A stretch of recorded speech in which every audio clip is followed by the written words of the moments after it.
And we're live, everybody. Well, at least I hope we are. This is my second stream. I believe it's working. Thank you so much for being here if you're here and you know, all that jazz. Um I have a great show planned for you today.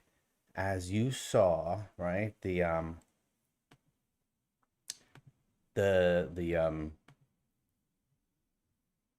title, back pain, forward folds, right? Learn why and how to fix. This is a huge problem in yoga. It's a huge problem in life, in all of physical fitness, I feel. So we have this big problem with forward folds in yoga, and we want to work on making them more secure and learning how to do them better. And that's what this podcast, that's what this stream today is all about. All right, we're back. So what we're gonna do is I kind of organized the stream today, my best to figure out a nice format, and it's always a work in progress, which is cool about this. And I'd like to get started today with a quiz question. So what we're gonna do is I'm gonna ask a question, and then you're going to have a minute to answer, and then I'm going to give the answer and explain it and all that. Obviously, I don't have a ton of people in the chat yet, but soon to come. So, you know, when that happens, we'll all be throwing it in. But if you are here, which I see there are a few people here, you can totally throw the answer in. All right. So to start today, you know, our basic format is about low back pain and forward folds. And it's not just yoga, it's everything. It's mobility. It's your life. All right. So the first or let's say the first quiz question of the stream series is, okay, what articulation is the hip joint in while doing a forward fold? All right, when I mean articulation, I mean like the way the body's working.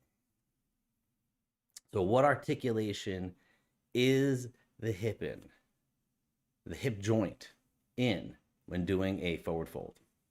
Got 35 seconds left.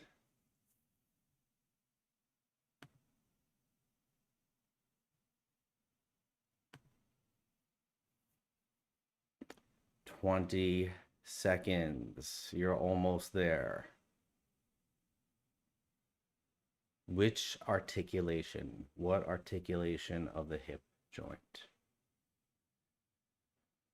10 seconds. We're almost to the answer. If you haven't gotten it yet, don't worry. It's a little of a trick question. More people don't know than you think. Okay, so the answer is flexion. When you're in a forward fold, the hip, right? The articulation of the hip is flexion. You're flexing your hip. All right. And that's what a lot of this stream is going to be based on. A lot of what we're going to talk about today is going to be about hip flexion and how that pertains to the body. I want to take a moment here. You know, if you're curious where we're getting all this information, it's all in this book. And we've written this great book. It's Yoga Frameworks textbook or course book. It's available on Amazon.com. You'd have to look it up. It's also on our website, yogaframework.com. I would love if you checked it out. It's not a little pamphlet, as you can see. It's basically yoga, FRC, FRA mobility. It's everything in there that you would need to know. And also the card deck. I want to take a moment to talk about the card deck. That's on our website as well. And this is a great way to learn sequencing, color-coded, got the poses. You know, there's a lot of cards in here. I think there's like 36 different poses. I'm thinking about doing an expansion deck. I don't know yet, but don't worry either way. All right, so that's just the products you can get on our website. In addition to the classes, if you're interested in taking a class with us, please come take a class at yogaframework.com. They are $8 each. All right, let's move on to the next part of the stream, and let's get involved with the schedule. So what are we going to talk about today? Hip flexion, forward folds, right? We're talking about pain in your low back, but really we're going to talk about why you might be having that pain within forward folds. So let's be clear. There can be a number of reasons why you're having pain in a pain in your back. And that could depend on a lot of things. I'm not a doctor. This is not a medical channel. We're not giving advice on how to take care of your body. This is a yoga mobility channel. These are suggestions. Everything should be run through your doctor, of course. But the idea is learning how to use flexion within the fold, right? Understanding what that flexion is and how to execute it. So we're going to go over hip flexion. We're going to talk about that. That's going to lead us into our next topic. It's twofold. That's where I'm going to talk about more yoga poses and how that pertains to the fold, because a forward fold is not necessarily the same as a forward fold in a yoga pose. Then we'll go over pose of the day. And finally, we'll end it off with a product review, something that I use. I'm not even going into it because we'll go into it during the product review. Great. All right, so just give me a moment to get started. Let me get myself situated here.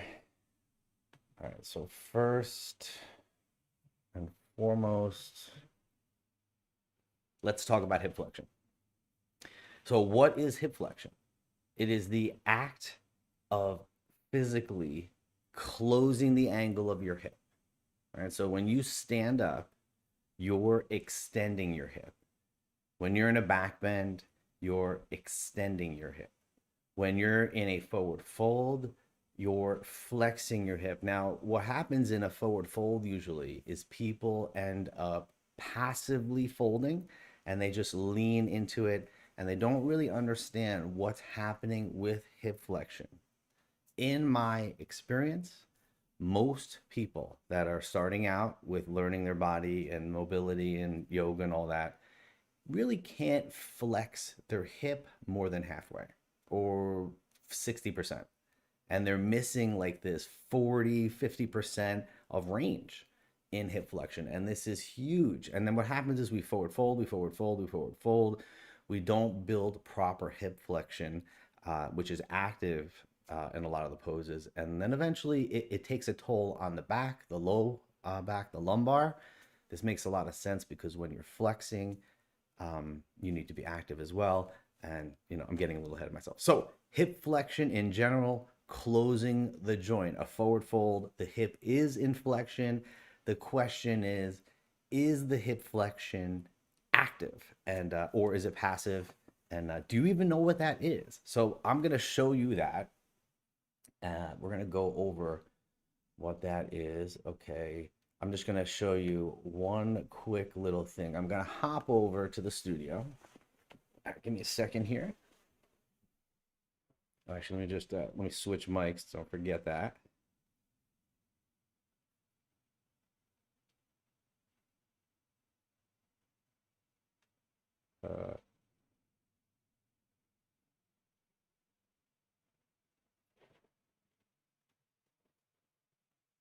Give me a moment. It's a work in progress. Like I said, I'm really learning. We are going to be there 1 second. Okay. All right, I have 2 mics.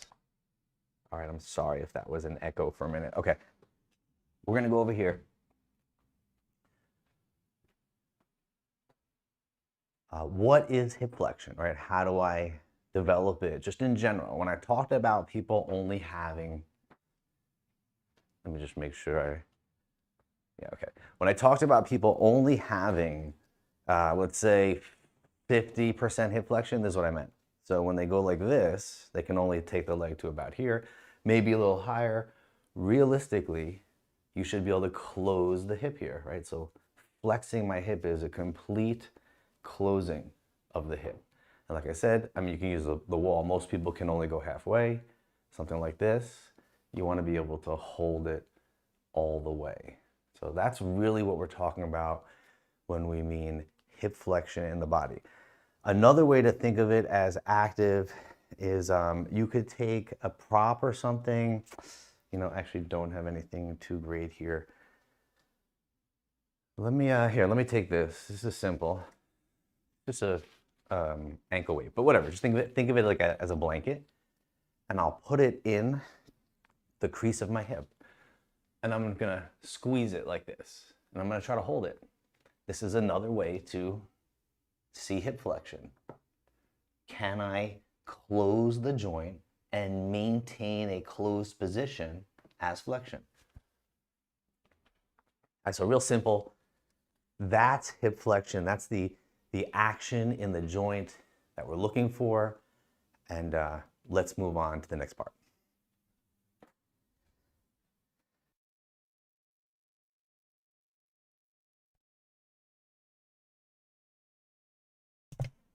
And we're back. Okay, cool. I hope you could see and hear me well there. I hoped I didn't have the double mic on, but all right, we're back. Now that I've explained hip flexion, hopefully you got that. Let's talk a little bit about what's involved in a fold, because hip flexion is just the closing, right? You'd practice that on your own. That is a general fold. But the folds in general change, right? Or the folds, they change depending on the pose, let's say. So there's a number of ways to do a fold.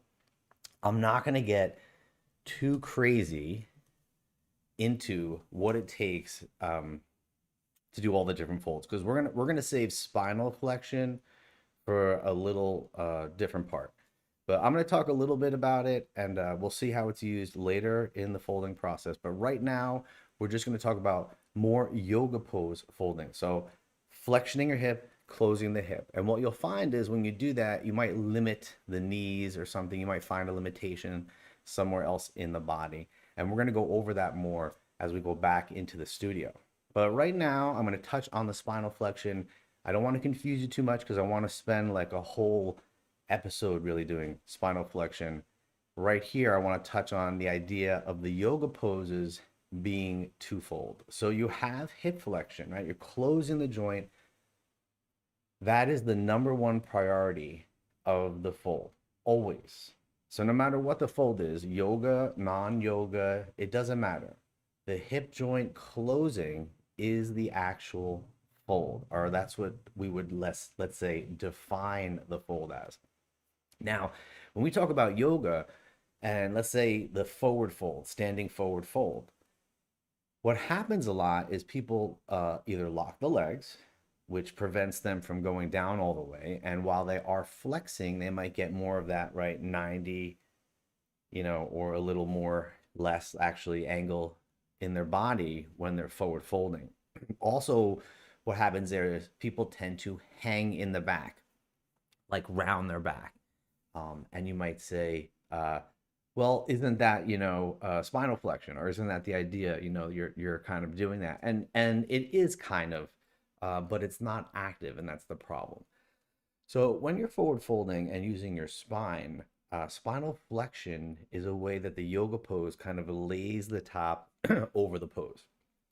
And this is going to be clear when we talk about pose of the day. But what I really want you to understand is you're not losing the hip flexion. You're not going to lose that connection of the belly and the thigh, right? Say this is your upper body, this is your lower body. When you connect it at the top, you're not going to lose that. If anything, right, you would round like a dead bug or a powerful move over the rest of the body. Without going too into detail, you might have seen pictures of people doing forward folds on the floor and someone standing on their back, like a guru or something, and you're like, oh my God, that seems crazy. There's someone standing on the person's back while they're in a fold, and that has a lot to do with what I'm talking about, the idea of the spinal flexion. Like I said, we will dive deeper into spinal flexion in general. But for the topic today of low back pain and forward folds, doing anything with the spine before mastering the hip flexion, that first aspect, is really a recipe for disaster. And what I see a lot is people are building these poses in reverse. They're starting with the locked legs. They're starting with the passive rounded back. And then they're just hip hinging, right into it. And they're using all the leverage from the weight, the gravity, just in general, to kind of overdo the pose. And you have to be really careful with that. That is the main difference, right? And what I like to think of it is in yoga, the poses are twofold. Majority of the poses, like Janu Shirsasana, head to knee pose, you can't get your head to knee if you're only forward folding, hip hinging. You need to round your back to accomplish that alignment. Pashimotanasana, that pose is literally defined in Light on Yoga, that a book that everyone talks about. It is defined in the back as a stretch from the heel to the nape of the neck. So they're talking about a full encompassing stretch on the entire posterior line. So the pose, right? What you have to think about is a yoga pose is many different articulations into one to create a pose, position, posture, right? That's the idea. When we break apart that pose into these articulations separately, we can understand what's happening. And in the fold, what we need to understand, I keep saying it, is the fold becomes the priority, right? That is the main process. So if your belly is not touching your thigh, or your rib is not touching your thigh, or there's no contact where the top of the fold is and it's kind of like going around it, you're missing out on the main part. And what will happen usually is it limits the knees, right? So it limits the ability to extend the legs. That makes most people have to regress the position, which is not what anyone wants to do in yoga, because let's face it, it's a pose off. Literally, it is a pose off. So you have to be, if you're teaching it, you have to kind of be gentle, really detailed in your explanations at why you're asking them to do that. But just in general, no, for everyone, you want to get rid of back pain. You want to get rid of the tinge in your spine. You want to lose that feeling. You need to flex your hip first and then build the fold after that. This works for every single forward fold out there. Literally everyone. They're all the same. Just in general, because you're pretty standard, right? I mean, you're dynamic, you're this amazing human, but as far as a forward fold goes, there's only so many variations that you can do. All right, enough of me talking about hip flexion and forward folds and the difference between them, blah, blah, blah. Let me show you. Let me really explain it, because this is what is going to really set the difference, or at least give you that perspective. So before we do that, let's go into pose of the day.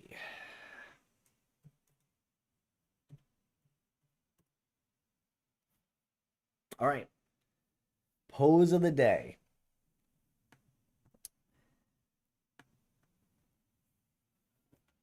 Pashimotanasana, like you couldn't have guessed, or you knew it was going to be a forward fold in general. But pose of the day is Pashimotanasana. This is the one I was talking about. It's a stretch from the heels of your feet to the nape of your neck, like all the way around. Right? You have to think full posterior line here. This is not easy to accomplish. I'm going to show you the difference between a number of these folds, because this is really about forward folding in your back and how that affects it. So I'm going to show you how to do the fold the way they're talking about. I'm going to show you variations. Excuse me. I'm going to show you many other. That was really rude. I'm sorry. I should have muted that. I apologize for that. I'm just learning. It's my second stream. I apologize. So, but I'm going to show you some variations for that anyway. We'll go over maybe Janu Shirsasana, Pashimotanasana, and I don't know, maybe some other ones I can think of at the moment. In general, forward folding on the ground is tougher. So we'll actually do the standing forward fold first. But know that when you're on the floor, it is going to be more difficult, more challenging for anybody to forward fold, which is kind of ironic, because we make people fold on the floor all the time in yoga, and the reality is that's just more difficult on the human body. So let's go a little further with the pose of the day.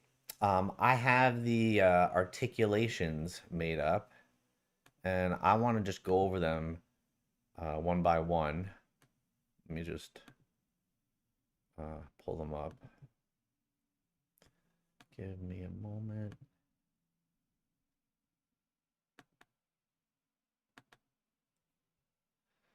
Okay. All right, so I'm sure that you can guess the first one, hip flexion. We've been talking about like crazy. That's what you need in your hip, right? That's the articulation. That's the way the fold works. It is a fold by definition, super logical. All right, what is the next articulation? I'll give you a moment to think about it while I get it ready.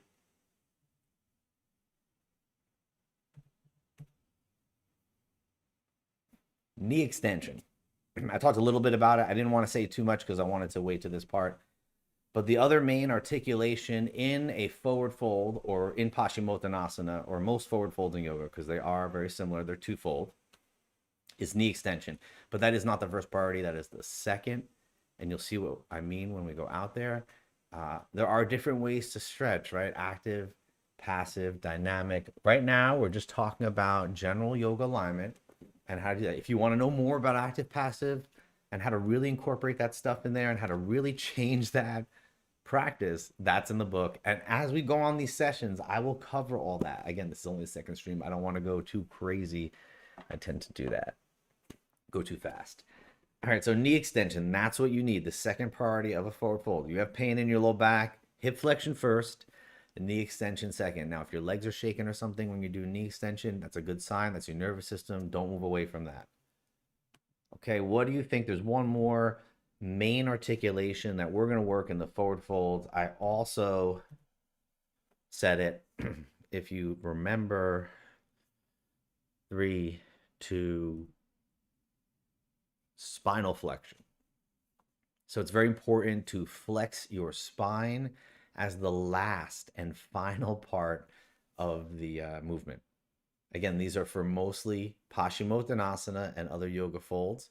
If we're going into just folds in general, there are a lot of ways to do it. I could do a passive fold, an active fold, a dynamic fold, a loaded fold. I don't want to go too into that right now. I want to save that for a special class or a special stream. So I will then, like I said, we're going to go over mostly the yoga folds and we'll talk about them in general. Maybe a little active. I don't know. All right. So those are the three: hip flexion, knee extension, spinal flexion. All right. Those are the three you need to know. Thanks for playing. Okay. I think, I think that we're ready to go back to the studio. Let's go back to the studio. And we're here. All right, great. I'm trying to get ready for when I come back.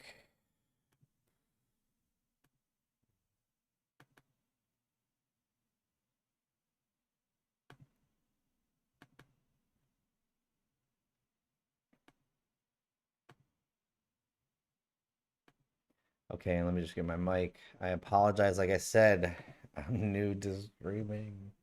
I am still on there.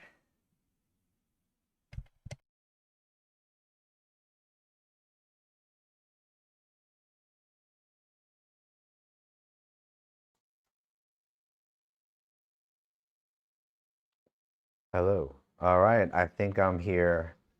Let me just make one more check, just because. All right, that looks good to me. I think I know what I'm doing. All right, let's go over to the studio. Let's check it out. We're going to go over a Pashimotanasana, right? That was that main pose. I'll go over that. I'll go over standing forward fold and maybe Janu Shirsasana, head to knee, and likewise. Okay, so we're back at the studio.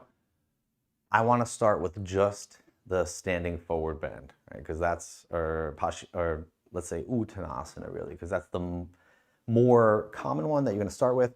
And I was talking about hip flexion before, right? This is the hip joint. So first and foremost, you're going to flex or fold here. What I recommend is maybe downhill skier first, right? So if you're already hurt and your back's like, I can't move, I don't know what to do, it's downhill skier. You probably know it. Forearms to your thighs. And then notice I'm flexing and closing the hip here. So the joint is closed. And then if I want to add the number 2 articulation, which is knee extension, I don't have to change anything. I just extend my knee until I feel it. Now my legs are already shaking a little bit. If I go too much, it's just going to go right up into my back. And that's what I don't want. So when you add too much tension to any stretch, the tension has to go somewhere. It's an equation. So most likely it's going to go up in towards the body. And with this fold, your legs are so strong, you go too far, it immediately goes into your back, which is one of the main reasons why folds hurt your back. Because most people are coming into a fold like this. They're going to lock the legs, and then they're just going to kind of hang down, and they're going to really put it into their back, because until you've hurt your back, it doesn't feel, or you're not sure it's a stretch a lot of the times. And they just hang here passively. And yes, you can get a stretch in your legs. This is a loaded stretch. It hurts me personally because I don't like my back like this unless, I could do it differently where I can be strong. But if I was passive there, which is more relaxed in my spine, that's where the problem is going to be. And I'm going to just end up putting too much tension in my back, even though I feel it a little in my legs. The reality is you do not want to feel it at all in your back. Nothing. There should be nothing going on in your back. There should be nothing going on in your sacrum, right? Some people, I used to feel it here a lot. I was like, oh, that's a good stretch. No, it's not. You shouldn't feel it inside your hip capsule. Also a bad stretch, right? You can put the tension anywhere. That's the thing. Your body's amazing. You have to be careful when you're loading it, especially with gravity and folding. Not to mention weight, which you would like to add eventually to really be strong. I digress. Let's go back to the fold. Flex your hip. Close the hip off. Maybe downhill skier. Number 2, extend your knees. Find the position, right? Feel the tension in the legs. Don't go further. If anything, come out of it. Reduce. Make sure you don't feel anything in your back. And like I said, the last part is spinal flexion. So really what I want to do is I want to flex my back like I'm getting strong and like kind of flex over it, right? Like I can create this powerful shell, kind of like the fetal position. So I don't lose any of this, right? I still have full hip flexion. I still have spinal flexion. Now on top of that, I have spinal flexion. And then I can even work the knees more. This is intense. And then I can come back up. So this is a way to use your entire body correctly. That's the yoga fold. In general, I'll go over one a little more active fold that's common. It's called the good morning. And this is not really a yoga fold. This is done more in gymnastics and athletics with weight even. So what you do is you lock the legs. I know I said don't do that, but it's different. You're going to see. I'm going to extend my spine and keep it extended. And I'm only going to hip hinge until I feel it. That's the key. I'm not going to force it, and in no way, shape, or form am I going to passively round my back or come into my spine. No way. Legs locked, extend spine, and then just hip hinge. And then that's it, right here. This is pretty much where I feel it a lot. If I go lower, it's going to shoot into my back, and it's probably going to hurt me, and then I come back up. And that might even been too much already, to be honest. For me, I'm a little tight today, so this might be better. And then I would just stay here for like 10 seconds and then come up. You should feel that. What you don't want to do on that, I'm going to try to do without hurting myself, is come here and then just be like, oh, I can go lower and just round. That's what you don't want to do, right? You don't want to passively use your spine, your hip in a forward fold, especially not a standing forward fold. Really not anyone, but you want to be careful with that. That's how people are getting hurt in yoga. Maybe that's how you're getting hurt. Know the difference. All right, let's go to the floor. And let's talk about Pashimotanasana, right? The pose of the day. Because I wanted just to go over those dynamics or that mechanics, a little bit of that, because that's important. So in this fold, it's twofold. You have a stretch in your legs and also flexion in your spine, which without going too much into spinal flexion, like I said, I wouldn't, that is the stretch in your spine, right? It's different with your spine. When you extend your spine, you're not really stretching it. You're stretching the front of your body. But when you flex your spine correctly, you're stretching the back of your body. And that's really what we're talking about here, is a stretch. So even though I'm saying spinal flexion, you have to understand that spinal flexion is basically causing a nice stretch in your back. It's stretching those muscles out. Logically, if you think about it, it makes sense. Okay, so let's talk about Pashimotanasana, why it's so different and dangerous and whatever. It's twofold, from the heel to the nape of the neck. So what I'm gonna do first is I can try it two different ways, right? I can flex my hip first, and then I can like take my head towards my knees, and then I could slowly walk and just see where my max is. And I'm kind of like here. That's probably where I can go now, but I still feel it a little in my back. It's not bad, but this is one variation that we tend to do. But the pose isn't really calling for that. That's more of like the modern variation, let's say, where you're just folding, right? Something like that. Or even this one, right?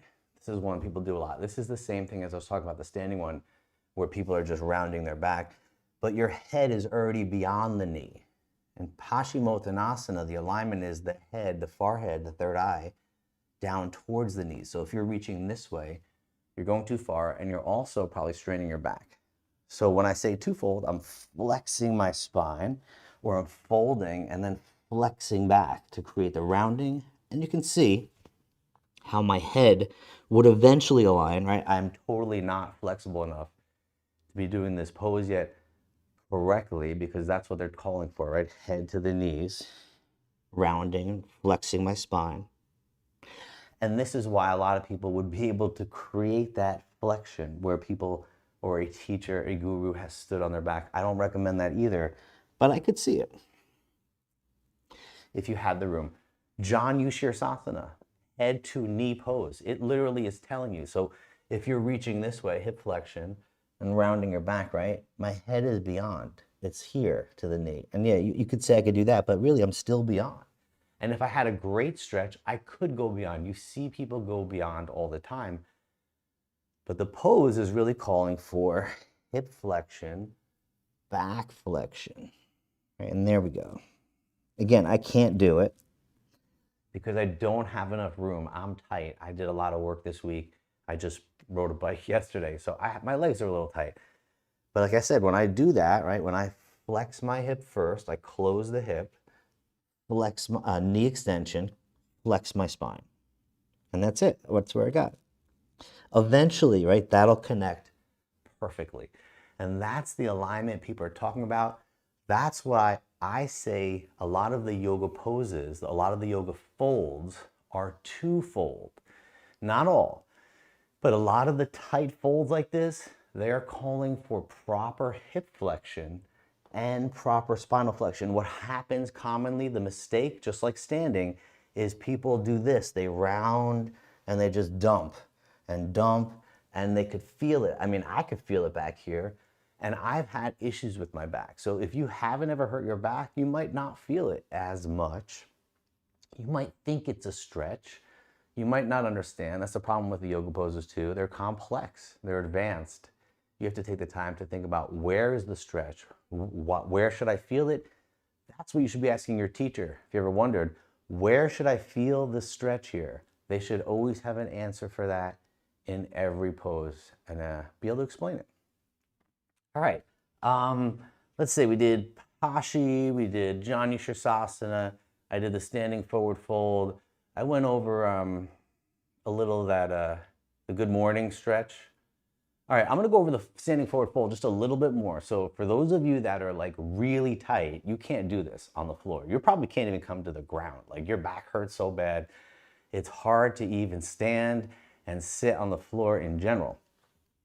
How do I know? Because I've been there so many times. So what you wanna do, right, is we wanna figure out, how can we really find the edge, right? The edge is when your nervous system feels it. And usually it's defined by shakes. Like you feel shaking in your legs. So we're gonna go back to downhill skier. This is for someone that's really tight, or anyone. But if you're really tight and you were like, I can't do any of that, this one's for you. Downhill skier, belly on thigh, forearms to thighs. This is it. You're in it. You should not be hurting. If this is hurting your back, you probably need rest. Maybe some soft tissue work as well. I'm not a doctor. But in general, that you just might be so, so at the edge, and you keep doing the wrong thing. Sometimes rest is better. All right, so hip flexion here. Already I could feel it in my legs, and just knee extension. I'm just gonna find it. Now, if this is already like, I can't do this, I need support, what you could do is you can come here, well, not come here, maybe one day, but you can grab a block and just put your hands here to support the distance away from the body, right? Maybe this is even too much. Hands on the block, belly to thigh still though. Remember, the number one priority is hip flexion here, and then light extension in the knees. I don't know if you can see, but my legs are definitely shaking, and I'm keeping my back, notice, extended. There's no tension here, nothing. I could literally be here for a little while. Well, my legs would be killing me, but not my back, not my hip. And if it is, then my knees. If you're just so low and you're like, oh my God, and the legs are shaking like this, you're doing it right. Literally. That's it. You're in it. A stretch is defined pretty much as the opposite of what the joint does. Like a knee flex, you extend it. The nervous system is reacting to that, right? That feeling of the shakes is you getting the stretch, right? When you move away from that and move the tension somewhere else in the body, that is going to change what's happening in the pose. So if you're here and you're like, that's good. Don't push too hard. Don't push away from it. If anything, bend the knees more, come down, right? You don't have to stand up. I see that all the time too. People are dying in these folds. Their back is killing them, and then they stand up. Just come to the floor. That should be more beneficial to your body anyway. All right, let me come back for a moment. Not that we have a ton of viewers, but I'll just check. Okay. All right, I don't see any questions. Big surprise. But I hope that you really got a lot out of that. Let me actually switch mics.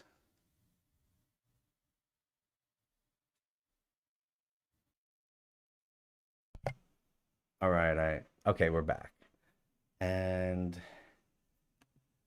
okay, pose of the day, right? That's what we did. We did hip flexion, knee extension, spinal flexion. Nice. And like I said, on another stream, we're totally going to go into spinal flexion. I could talk about anything in yoga for hours, but just in general, how to flex your spine. This is another one of my major concerns in yoga. Hip flexion is huge. That's why I wanted to make this.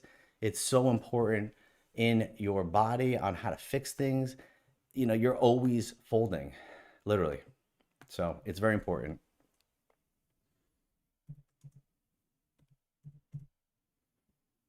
Okay, so let's come back to the schedule. Sorry, there we go. All right, so now is time for a product review. Obviously, I want to make money, right, on the channel, but this is a product you can use. I'm never going to pitch something weird, or I won't say that. I'm never going to pitch something useless, right? I would only do it if it could help you a lot. And a lot of the reviews I'm going to do in general are just stuff that I'm using in my own practice. It's stuff I already own that I just want you to see and check out. So I'm gonna go back into the studio, but we're going to talk about what the product is for a moment, and I'm going to give my review. So the product is the Slant board. So if you don't know what a slant board is, it is a board that is on the ground and set up where you can put it on a slant. And that's it. It's a slanted board.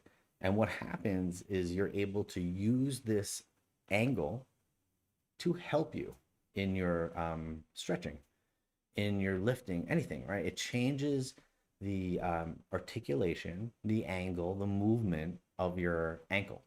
And this allows you to do different things. It's kind of like a block, but a block is square. This is on a slant. And we talked a lot about opening your legs. And this is a nice way to easily open your legs. You might have seen something online or trendy as seen on TV where they have like a rocker and you put your foot on it and you like it rocks back and it creates a nice stretch in your leg. This is the original, right? It's just a board that's slanted. You can use it, like I said, lifting. It has so many uses. All right, let's go over the pros and cons of the slant board.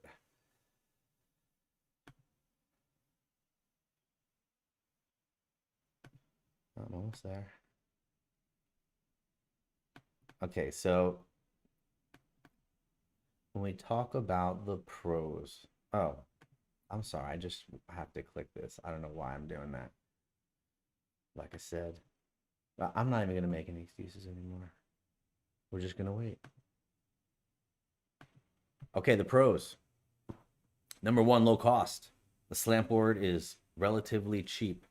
There are some people online that are reselling fitness supplies right now. Be careful with that because they are, I don't know, really upgrading the price or just marking everything up, putting a logo on it. So be careful. There's slant boards I've seen for over $100, and this one I think is around 30. I have a link down in the description if you want to check it out.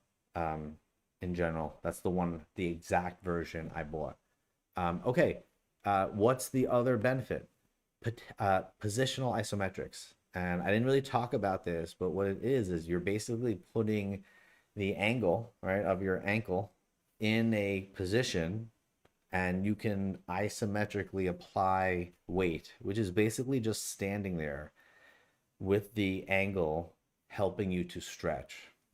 Instead of you, actively or trying to manipulate your body to do it. So it's a nice way to stretch your body passively, and you can do some active. You can do some calf raising on it as well. Okay, and then the third pro is it has prop potential. There is a wedge in yoga. People use that's actually for your wrists, as far as I know, right? It lifts your wrist. It teaches you how to do Hasta Bandha, which that's another great subject. I'll do a thing all on the hands because before you can do a handstand, you have to really understand how to put weight in your hands. Before you can do a hand balance, a handstand, any of them, arm balancing, you need to know how to properly put weight in your hands because if not, your career will be ended quick. So, like that wedge, except it's bigger and it holds a lot more weight. I found a good use for it in Skandasana, which is like a lateral lunge in yoga. It allows you to really come into the knee and the ankle if you're limited there. And the reason is because the slant is putting your ankle in plantar flexion. So if you're lacking dorsiflexion, which most of us are, the slant board will put you in plantar flexion a little bit and it'll help you to feel the pattern in your knee and your ankle. And what's beautiful about the slant board is you can adjust the heights and you can slowly progress it. It's a progressive prop. I like it. Okay, that's kind of the pros of it. There are a few cons. They're not that big of a deal. Clunky and heavy. So if you want a good slant board, you really have to get one that can hold enough weight because you don't want to get something that's only going to hold like 100 to 200 pounds unless you only plan, not even. You want something that's going to hold some weight because you never know when you're going to hold a light weight or anything like that. I think the one I have is rated up to 600 or 500 pounds.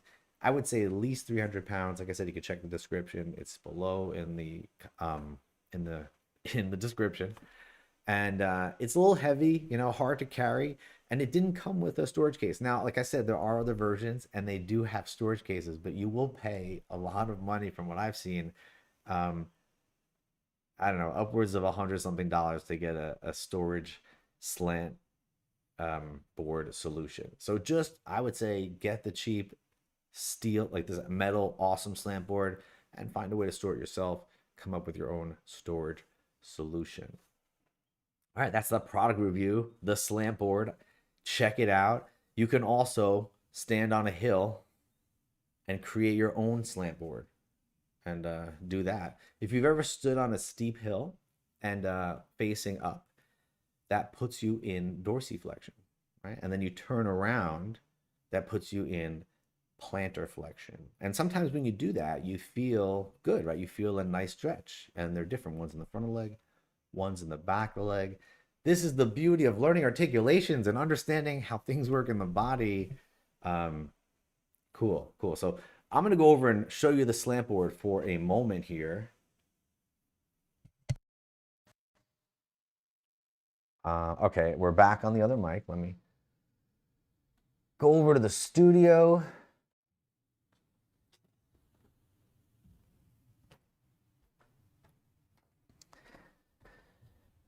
All right, so let me just get this out. So like I said, it's a little clunky. I hope it's not too loud. It's metal. It's got grip tape on it. And the thing is, you don't want to put it on a surface that can slide. This is a special gym mat that I have here, which I could also do a review on because it's pretty awesome. And it was hard to find. All right, so that's probably, you know, I'm going to go low just because I'm not sure how tight I am today. So there's the slant. I have a little bit of a slant going. And then I'm just going to take my feet, put both feet on there, and I feel a huge stretch right here. And that's it. I'm doing it. I'm in it. And this way I don't have to do anything with my back, right? If you have low back pain, this is going to just be like, all right, cool. I don't have to put any of that folding. I could stretch my legs. Because most of the time when you have a lot of back pain repeatedly over and over and over and you're forward folding, you're doing yoga, it's not your back, it's your legs. Your legs are so tight. Your legs are the biggest, your legs are the, and your hips, I'm sorry, legs and your glutes are the biggest muscles in your body, and they need a lot of work. Or worse, if you don't have any glutes, like I have a deficiency in my glutes, that's not good. Your glutes are the biggest muscle in your body. Think about that in general. So everyone should have a great butt. That's what I get by that. No one should have flat butt. In fact, a leading condition of in men right now, physical therapists are seeing, is called gluteal atrophy. So people, especially men, their hips, like they're kind of imploding because just not using this muscle. They're all up here. You're not using the glutes enough. They end up like going away. And definitely don't want that. All right, so I'm feeling an amazing stretch. That's just what I'm doing. I'm sorry I'm staying here. I really needed that after that ride. I was talking about Skandasana, right? So I can put it like that and then put my foot on it. All right, and it makes it so much easier. All right, and I can play around with where I want to do it. But if you have a problem coming into low positions, this is an entry level. If you've ever seen lifting shoes, like a lot of them have these really high heels or like that, and that's really coming down to most people don't have enough ankle dorsiflexion, which is a part of a lunge and all that, which we'll talk about lunges in a different thing. But this is great. I would suggest it. Like I said, you could stand the other way. I'm working more the front of the legs. This is good for my knees. I digress.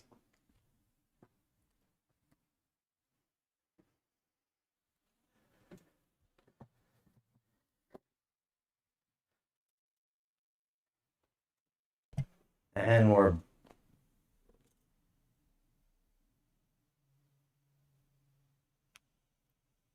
okay, and we're back. All right, well,